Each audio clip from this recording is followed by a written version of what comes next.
अच्छा प्रयास आर्मी ने किया है। गलती हो जाती है और हम एक ऐसे स्टेट हैं, अगर हम देश की बात करें तो अगर गलती हमसे हुई है तो हम खुद स्वीकार करते हैं, किसी दूसरे की जरूरत नहीं कोई हमको बतावे। और उन लोगों ने भी इसे उसी रूप में देखा, मैंने भी उसे इसी रूप में देखा। सुना कि आपने पुलिस को एक नया नारा भी दिया है वहां पर। जी, मैं एक दिन पुलिस के कार्यक्रम में गया था और मैंने उसमें साफ तौर पर कहा था कि बेगुनाह को छेड़ो मत और गुनहगार को छोड़ो मत। मैं समझता हूँ यही हमारी नीति आगे भी चलने वाली है। ये जो आपकी तरफ से एक प्रयास है और जाहिर है उम्मीद भी आपसे यही की जा रही थी कि पॉलिटिकल डायलॉग को आप शुरू करेंगे, लोगों की समस्याओं को समझेंगे, सुनेंगे और उसको एड्रेस करने की कोशिश करेंगे। इसके साथ लेकिन जम्मू कश्मीर की जो अपनी बैकग्राउंड है, जो टेररिज्म की बैकग्राउंड है, देखने में आ रहा है कि घटनाएं कम हुई हैं लेकिन रुकी नहीं है। इस पर क्या जो है, जब तक पाकिस्तान इस तरह से अपनी तरफ से नापाक कोशिश करता रहेगा, जम्मू कश्मीर में आतंकवाद के सफाए की उम्मीद की जा सकती है या जम्मू कश्मीर और आतंकवाद ये चोली दामन का संबंध बना रहेगा? लंबे समय से जम्मू कश्मीर आतंकवाद का दंश झेला है और स्थानीय लोगों से ज़्यादा मुझे लगता है कि बाहरी लोग हैं जो इसको हवा देने का काम करते हैं। अगर जोग्राफिकली आप देखेंगे तो मोटे तौर पर 10% एरिया है जहां इसका प्रभाव है। और मैं एक बात पर भरोसा रखता हूं कि अगर पंजाब के आतंकवाद को आप देखेंगे तो ये ठीक है, फोर्सेस ने भी बहादुरी का काम किया, बड़ा काम किया, लेकिन वहाँ की जनता ने जब आतंकवाद को समर्थन देना बंद हुआ तो आतंकवाद खत्म हो गया।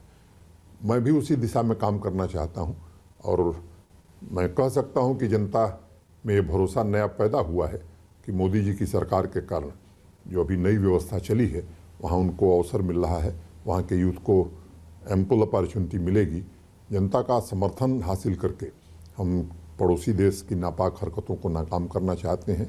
एक चेंज जो दिखा खासतौर पे जब आप जम्मू कश्मीर के लेफ्टिनेंट गवर्नर के तौर पे आपने जिम्मेदारी संभाली कि आपने नए आइकॉन्स की चर्चा करनी शुरू की।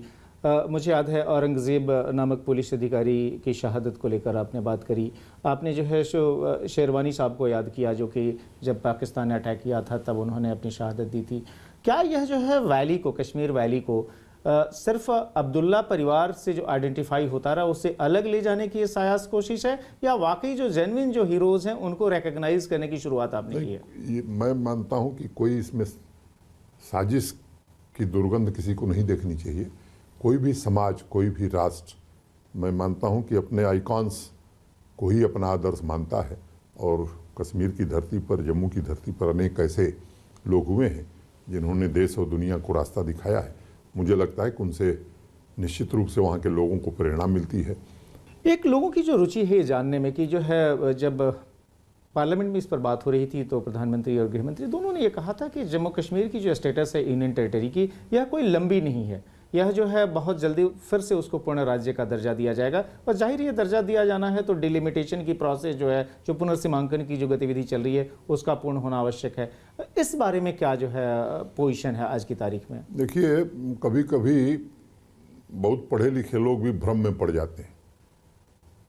चुनाव आयोग एक संवैधानिक संस्था है।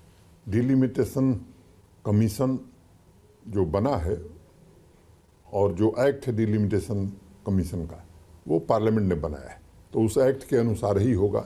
और केवल जम्मू कश्मीर का डिलिमिटेशन नहीं हो रहा है, नॉर्थ ईस्ट के 4 और राज्य हैं जिनका डिलिमिटेशन हो रहा है। और मुझे लगता है कि एक चुनाव आयुक्त उसके सदस्य हैं, रिटायर्ड जस्टिस हैं, वो उसकी अध्यक्षा हैं।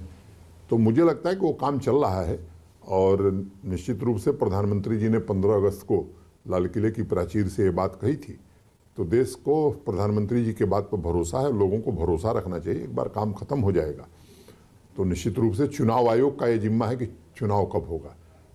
संवैधानिक संस्थाओं के बारे में कोई राय देना मुझे लगता है ये उचित नहीं होगा।